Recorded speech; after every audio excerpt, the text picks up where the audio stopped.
The small apartment she rented in Brooklyn was quiet except for the steady hum of the old refrigerator.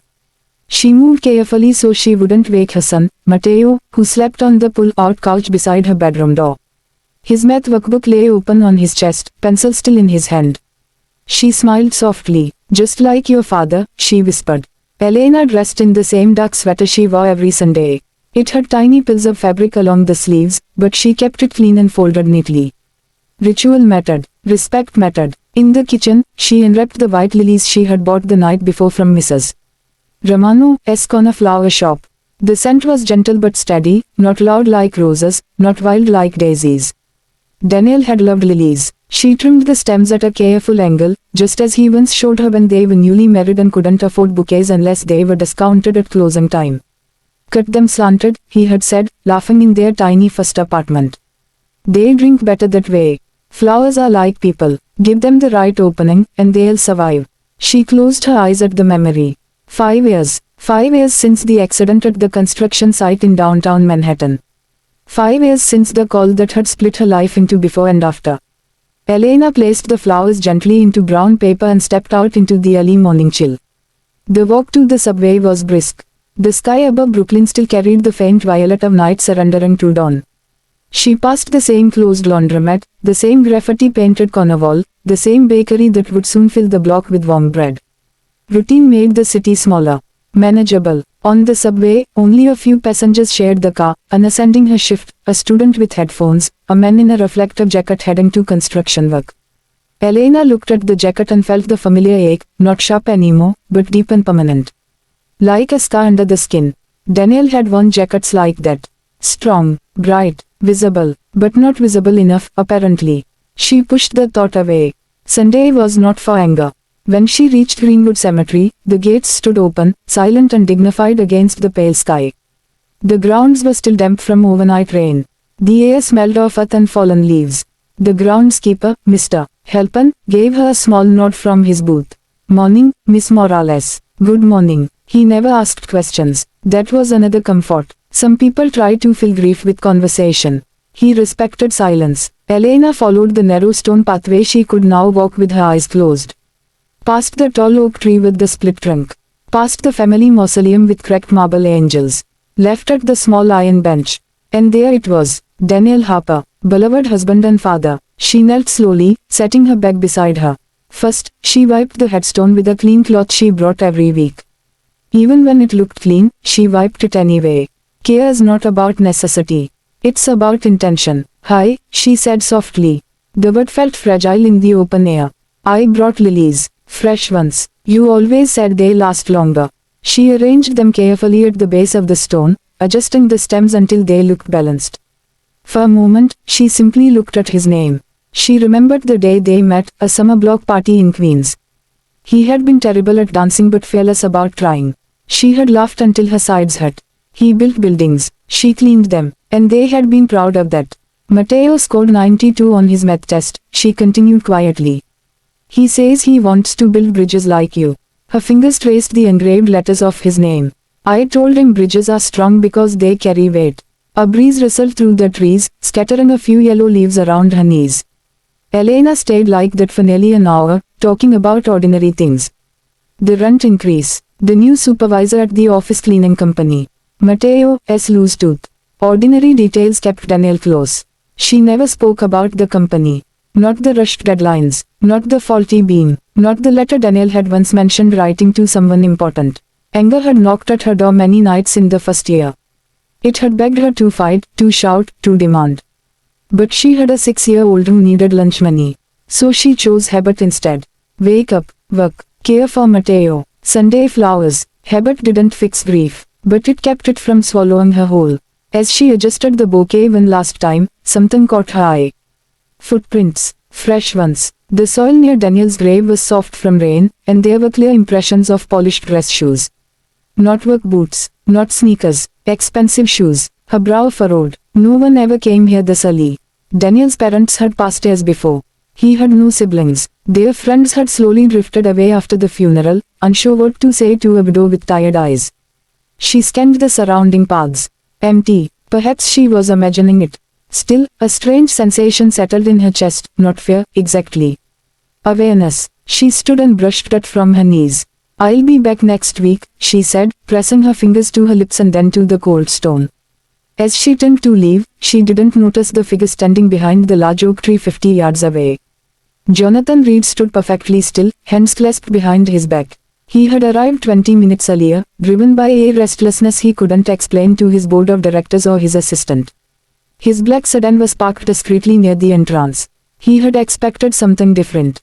Perhaps bitterness, perhaps confrontation. Instead, he saw devotion. He watched the way Elena cleaned the stone with precision. The way she spoke, not dramatically, not accusingly, but lovingly. As if Daniel was simply delayed, not gone. Jonathan felt something shift inside him. 3 nights ago, in his Manhattan office overlooking the Hudson River, he had opened a forgotten file during a compliance review. Inside was Daniel Harper's letter, dated 2 weeks before the accident. It described unstable equipment. It warned of danger. It had never reached his desk. But that no longer felt like an excuse. He looked at the modest bouquet Elena had placed. 5 years. 5 years of showing up. He thought of his own habits, quarterly innings, shareholder meetings, expansion plans across 3 states. He had built towers of steel and glass. She had built something quieter and stronger. As Elena walked toward the cemetery gates, her coat thin against the wind, Jonathan felt an unfamiliar heaviness in his chest. He was a man used to control, used to solving problems with signatures and funding.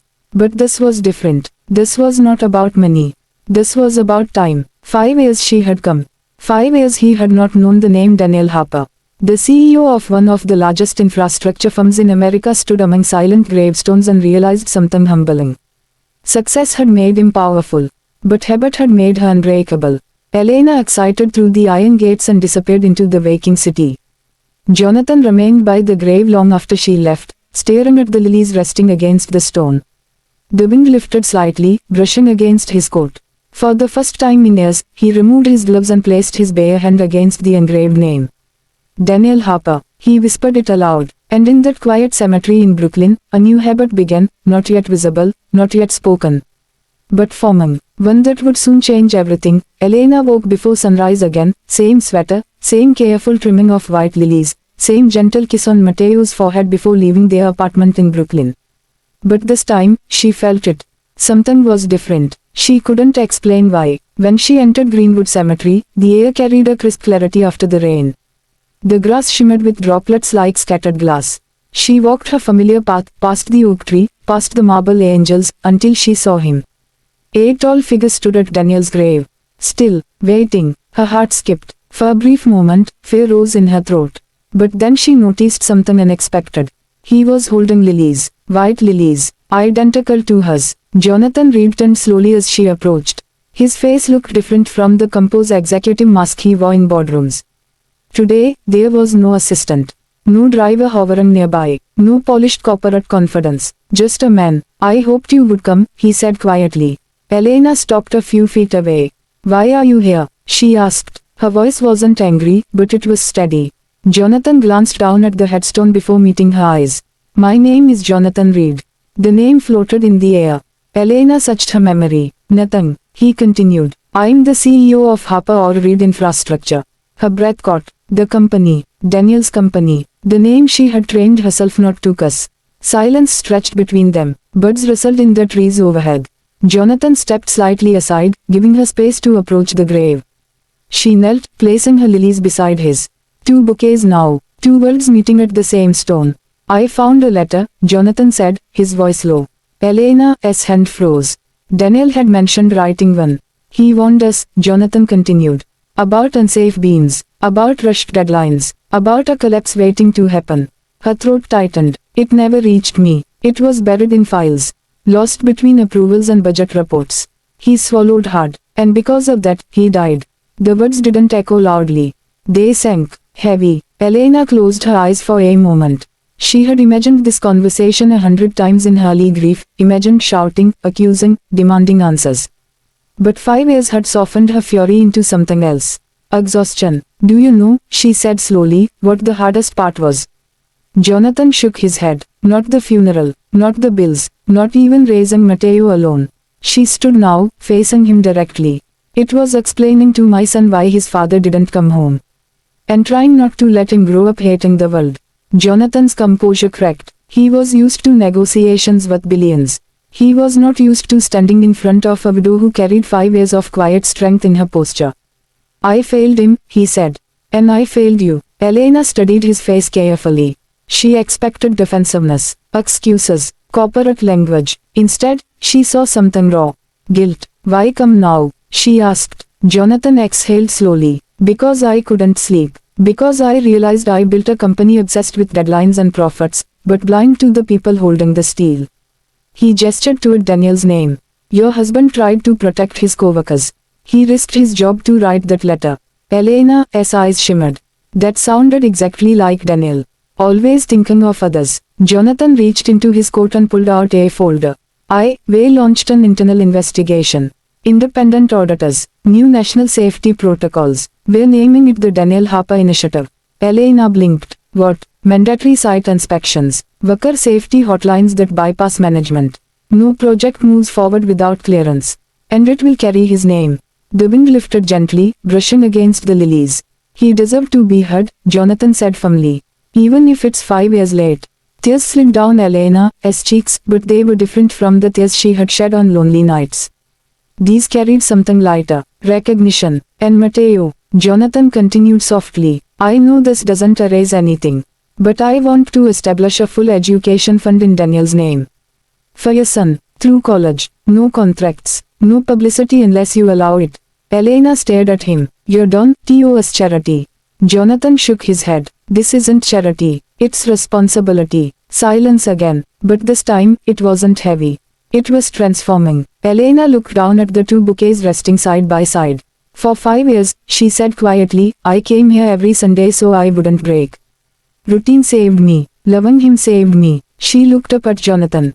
If you truly want to honor him, don't just make announcements.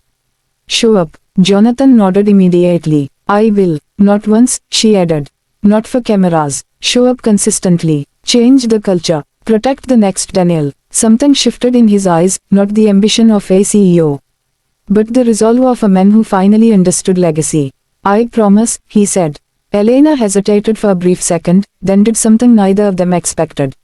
She picked up one of her lilies and held it out to him. Jonathan accepted it carefully. Come next Sunday, she said.